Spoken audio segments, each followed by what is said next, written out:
Doctor बीना Kaushik, SPC राजकीय महाविद्यालय अजमेर। आज का मेरा टॉपिक है सिंधु घाटी सभ्यता पार्ट 6। सिंधु घाटी सभ्यता के विभिन्न पार्टों में हमें सिंधु घाटी सभ्यता का उदय किस प्रकार से हुआ, सिंधु घाटी सभ्यता की खोज किन किन विद्वानों के द्वारा की गई, इनका विस्तार या फैलाव क्या था और सिंधु घाटी सभ्यता की प्रमुख विशेषताएं क्या थीं, किन किन क्षेत्रों में यहाँ के लोगों ने उन्नति की थी, इसके बारे में अपन ने पढ़ा था। आज अपन करेंगे सिंधु घाटी सभ्यता में विभिन्न केंद्रों से जो हमें सामग्री मिली है उसके बारे में आज अपन अध्ययन करेंगे। तो सिंधु घाटी सभ्यता के विभिन्न केंद्रों से हमें बहुत बड़ी मात्रा में विभिन्न प्रकार की सामग्री मिली है।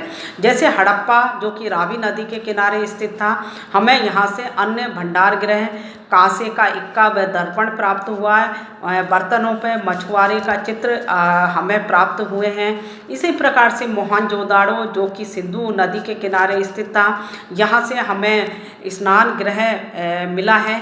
कांसे की नारी की मूर्ति प्राप्त हुई है, सूती कपड़ा प्राप्त हुआ है और इसके अलावा शतरंज की गोलियां और प्राप्त हुई है। पशुपति शिव के चित्र वाली मोहर भी हमें यहाँ से प्राप्त हुई है। तीसरा स्थान जो है चनुदड़ो, ये सिंधु नदी के किनारे ही स्थित था और यहाँ से हमें मोहर निर्माण केंद्र की जानकारी मिली है। मिट्टी की बनी हुई बैलगाड़ी मिली है। दावत, जो कि लिखने के काम आती थी। मन के, जो कि हम देखें मोती बनाने का कारखाना भी हमें यहाँ से प्राप्त हुआ है। इसी प्रकार से अगला केंद्र है कोट डींगी, ये सिंधु नदी के किनारे स्थित था। यहाँ हमें पत्थर के नींव वाले घर प्राप्त हुए हैं। चाक पे बने मिट्टी के बर्तन हमें यहाँ से मिले हैं। कालीबंगा अगला केंद्र है, जो कि घग्गर नदी के किनारे स्थित था। यहाँ हमें हल द्वारा जुते हुए खेत के अवशेष प्राप्त हुए हैं। पक्की मिट्टी का हल हमें मिला है। अग्निकुंड मिले हैं, ऊँट की हड्डियाँ मिली हैं और बेलनाकार मोहर हमें यहाँ से प्राप्त हुई है। अगला स्थान जो प्रमुख केंद्र था वो है लोथल, जो भोगवा नदी के किनारे गुजरात में था। यहाँ हमें गोदी या बंदरगाह के अवशेष मिले हैं। अन्य भंडार गृह मिले हैं। सोने के मोती या मनके बनाने का कारखाना हमें यहाँ से प्राप्त हुआ है। धान की खेती के अवशेष मिले हैं। हाथी दांत की वस्तुएं मिली हैं। टेराकोटा से बनी हुई पशुओं की मूर्तियाँ हमें यहाँ से प्राप्त हुई हैं। अगला केंद्र है रोपड़, ये सतलज नदी के किनारे था। यहाँ पर हमें प्रमुख चीज़ें मिली हैं। तांबे की कुल्हाड़ी, कुत्ते को मालिक के साथ दफनाने के साक्ष्य मिले हैं। और इसके बाद अगला केंद्र है सुरकोटड़ा, ये कच्छ के रन में स्थित था और यहाँ से हमें कलश आदि प्राप्त हुए हैं। धोलावीरा, ये कच्छ के रन में था। यहाँ से हमें खेल का मैदान के अवशेष मिले हैं। इसी प्रकार से बालाकोट, जो बलूचिस्तान में था, यहाँ पूर्व हड़प्पा के अवशेष हमें प्राप्त हुए हैं। भवन निर्माण के लिए कच्ची ईंटों का प्रयोग के अवशेष हमें प्राप्त हुए हैं। इसी प्रकार से अगला केंद्र है बनमाली, ये रंगोई नदी के किनारे हमें ये केंद्र मिला है। यहाँ हमें तांबे का बना हुआ मछली पकड़ने का कांटा मिला है। परकोटे के बाहर गहरी और चौड़ी खाई मिली है। मिट्टी से बने हुए हल मिले हैं। तो इस प्रकार से हम देखें तो सिंधु घाटी सभ्यता के विभिन्न केंद्रों से हमें विभिन्न प्रकार की चीज़ें प्राप्त हुई हैं। इन चीज़ों से हमें पता चलता है कि सिंधु घाटी सभ्यता के लोगों को किन किन चीज़ों की जानकारी थी।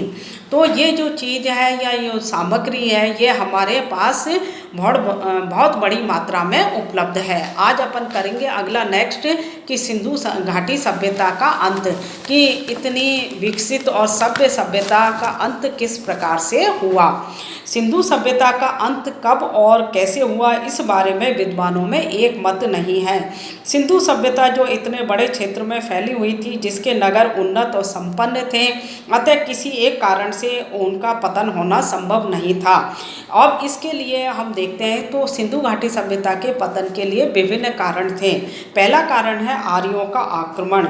जो प्रमुख विद्वान है, इतिहासकार हैं, व्हीलर ने 1946 में इस मत का प्रतिपादित किया था कि सिंधु नगरों पर आर्यों के आक्रमण के कारण ये सभ्यता अंत हो गई। तो व्हीलर इस बात का उल्लेख करते हैं कि सिंधु घाटी सभ्यता का जो पतन का प्रमुख कारण है वो है आर्यों का आक्रमण। ये मत वैदिक साहित्य पर आधारित है, जिसमें आर्यों व अनार्यों के बीच संघर्ष का उल्लेख मिलता है। तो वैदिक साहित्य में भी इस बात का उल्लेख मिला है। दूसरा प्रमुख कारण हम देखें, सिंधु और उसकी सहायक नदियों में बाढ़ आने के कारण ये सभ्यता अंत हो गई। तो सिंधु नदी, रावी नदी या सरस्वती नदी में बाढ़ आई होगी, इस कारण से ये सभ्यता अंत हो गई। तीसरा कारण है कि सूखा पड़ने के कारण, यहाँ के निवासी सूखा पड़ने के कारण ये सभ्यता जब विकसित थी, अब धीरे धीरे इस कारण से सूखा पड़ने के कारण ये सभ्यता के निवासी दूसरे स्थान पर चले गए। अगला कारण है नदियों द्वारा मार्ग परिवर्तन के कारण। मैके ने इसका बात का उल्लेख किया है, उसके कारण उसने कहा है कि रावी नदी के मार्ग परिवर्तन को वो इसके लिए उत्तरदायी मानता है। इसी प्रकार से सरस्वती नदी अपने मार्ग से हटकर बहने लगी, जिससे उसमें जल की कमी हो गई और उसके किनारे की बस्तियों का पतन होने लगा। तो क्योंकि ये लोग पानी पर निर्भर रहते थे, इस कारण से ये सभ्यता अंत हो गई होगी। इसी प्रकार से हम देखें तो वनों का अंत होने के कारण, तो ये सारे उपरोक्त अनेक कारण हैं जिनसे ऐसा लगता है कि सिंधु सभ्यता धीरे धीरे इनका पतन हो गया होगा। तो इनमें से कोई एक कारण भी हो सकता है और ये सभी सम्मिलित कारण भी इस सभ्यता के पतन के लिए उत्तरदायी हो सकते हैं। धन्यवाद।